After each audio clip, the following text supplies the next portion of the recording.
If you have a lot of trauma in your background, or you were raised by somebody who beat the shit out of you or told you were a piece of shit, or if you've had to deal with microaggressions or racist, discriminatory, systematic crap your entire life, you have been given the message over and over and over, even though it's not true, that you don't deserve it, that there's something wrong with you. And if you don't, at some point, be defiant against what the world or your caregivers or your past experience has pounded into your brain incorrectly, unfairly, you will forever be stuck with that story. You are not responsible for what happened to you. You survived what happened to you. But you do have a responsibility to heal yourself and to do the work to change so that you can be the happy, fulfilled person that you were born to be.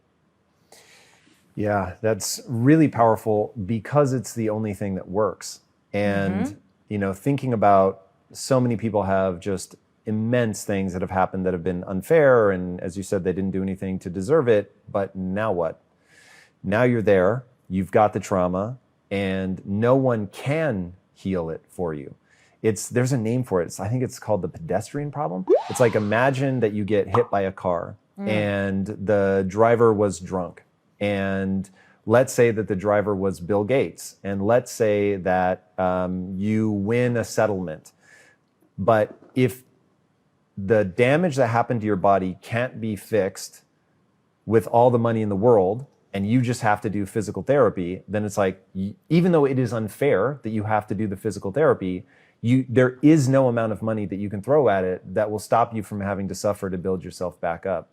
And I think a lot of people either fall prey to trap number one, which is they don't think they're worthy, or they fall prey to trap number two, which is it's so unfair they just don't take action.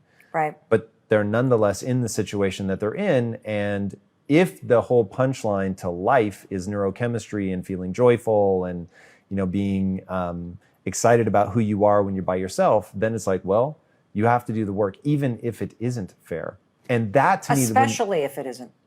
Why because especially? There's two kinds of prisons that you can sentence yourself to or be sentenced to, right?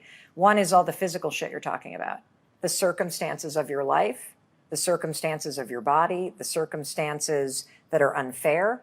And then there is the mental prison, and that's the one you're in control of.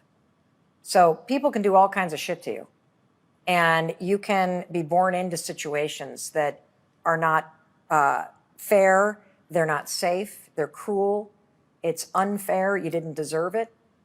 But the real power that you always have is how you react to it mentally. I'm not saying put lipstick on a pig and ignore the very real problems you're facing. I'm saying it begins with your mental attitude about your own ability to face it and to survive it and to move past it.